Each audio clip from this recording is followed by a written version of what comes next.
안녕하세요. 앨리스의 오두씨 앨리스입니다. 오늘은 제가 누구를 소개시켜 드릴게요. 잠시만요. 안녕하세요. 저는 노란 봉투입니다. 제가 오늘 어떤 이야기를 들려드리려고 해요. 잘 들어보세요. 어떤 아빠가 있었어요. 공장에서 열심히 일을 하는 아빠였어요. 잠시만. 근데 노란 봉투도 계속 쓸 거예요? 네. 아, 아빠가 있었어요. 아빠는 아빠가 열심히 있었구나. 비켜주시겠습니까? 네. 열심히 일을 하고 저녁에는 아이들과 아내를 생각하며 집으로 돌아가는 평범한 아빠예요. 일주일에 가끔 한 달에 몇 번은 치킨을 사가죠. 치킨을 맞아? 사갈 수 있도록 나는 뭐죠? 이렇게 열심히 치킨? 일해서 돈을 벌고 있습니다. 그러던 어느 날 회사에서 어떤 결정을 했대요. 어떤 뭐 결정인데요? 구조조정이라든가 아무튼 그러면서 이렇게 말합니다. 짜다다다다. 자, 이 사람들은 이제 나오지 마세요. 해고입니다. 구조조정이란 말은 뭔가 전문적으로 느껴지잖아요. 네. 기도하고 어쨌든 굉장히 뭐 중요한 이유로 결정이 된 것 같은 어떤 뉴스에서 그냥 구조조정 하면 그런가 보다 하지만 이런 사람이 해고됐어요. 해고됐어요. 이 아빠의 입장에서는 하루아침에 일자리를 잃은 거죠. 높은 사람들은 이렇게 말합니다. 난 높다고 생각하진 않지만 어쨌든 높은 사람들은 이게 경영상의 이유입니다. 여러분이 이해 못하시는 이유로 회사를 구조조정하게 됐습니다. 이게 우리가 모는 사는 길이에요. 하지만 이런 사람들이 회사가 어려우니 제 급여를 동결하고 저의 기본급여 70%만 받겠습니다. 우리 임원진의 급여를 나눠서 우리 한번 회사를 살려봅시다. 그리고 자동차 회사를 전기차로 바꿔보거나 우리 함께 모두 살 수 있는 방안을 생각해봅시다. 이런 말을 하진 않잖아요.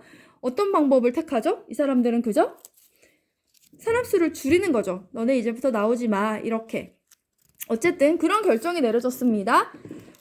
그게 구조조정이었든 아니면은 노동 시간을 너무 많이 쓰는 거였든 월급을 안 주는 거였든 그런 부당한 일 때문에 아빠는 그냥 평범한 아빠였는데 이렇게 빨간 띠를 두르고 조끼를 입고 해고는 살인이다를 외치는 투사가 되어버렸어요. 물론 빨간 띠랑 조끼가 조금 촌스럽다고 생각도 했지만 또는 진부하다고 생각도 했지만 모두 그렇게 하니까 일단 살기 위해 평범한 아빠에서 투사가 되었습니다.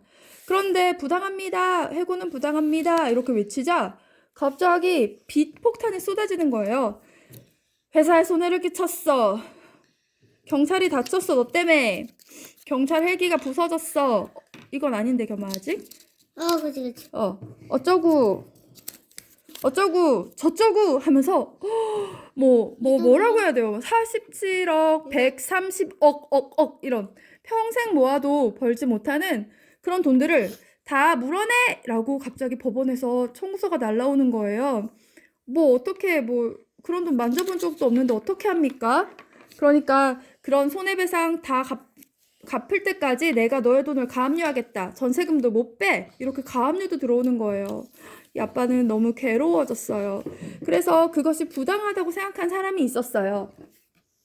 어떤 사람이 말도 안 돼. 어떻게 그냥 열심히 일한 사람한테 그렇게 많은 돈을 내라고 할 수가 있어. 47억이나. 그렇게 하면서 안 되겠다. 내가 조금 도와야겠어. 나는 47,000원은 보탤 수 있으니까 그것을 보태자 하고 시사인에다가 47,000원을 보냈습니다. 그 사람은 그때 임신 중이었는데 그 애기가 그러고 보니 예견이었습니다. 예겸이었습니다. 그 애가 벌써 이렇게 컸는데 예겸이었습니다. 뱃속에 있던 아이는.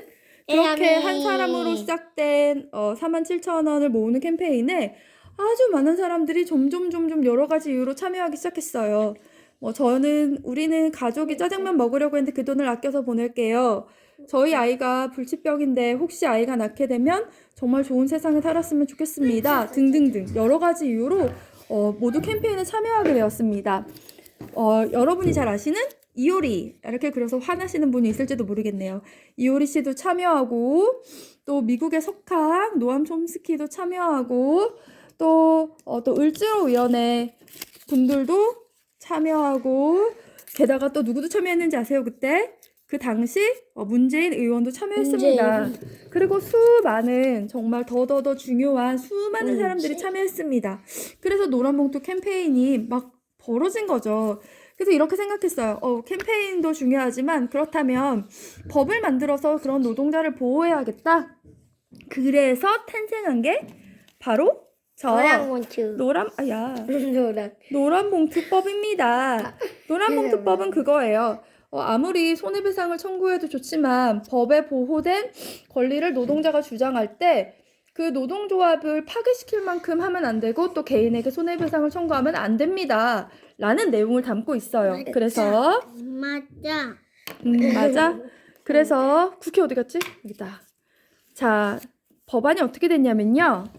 19대 국회 때 은수미 의원이 지금 뭐 여러 가지 구설수가 있지만 어쨌든 잘한 일은 잘한 일이잖아요. 19대 국회 때 은수미 의원이 노란봉투법을 가지고 저를 살려주기 위해서 열심히 뛰어다녔어요. 하지만 통과가 되진 못했죠.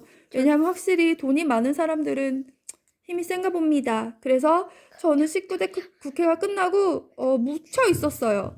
그리고 다시 20대 국회가 되었습니다.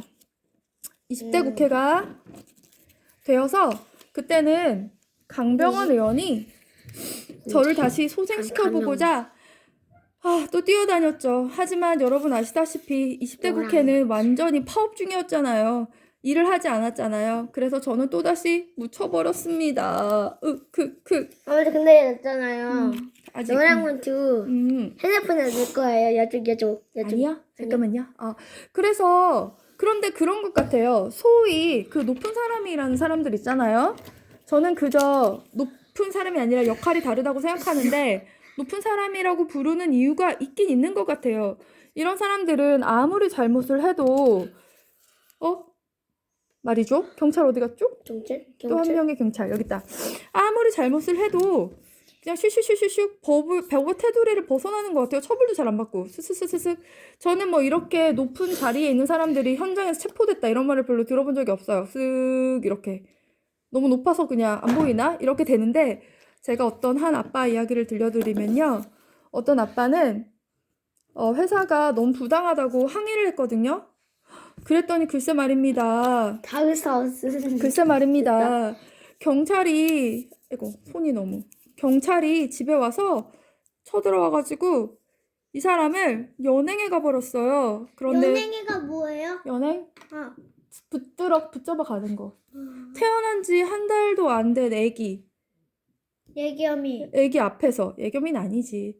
그리고 엄마가 예겸이라고 그랬잖아요. 얘 예겸이 아니에요. 어떤 아기예요.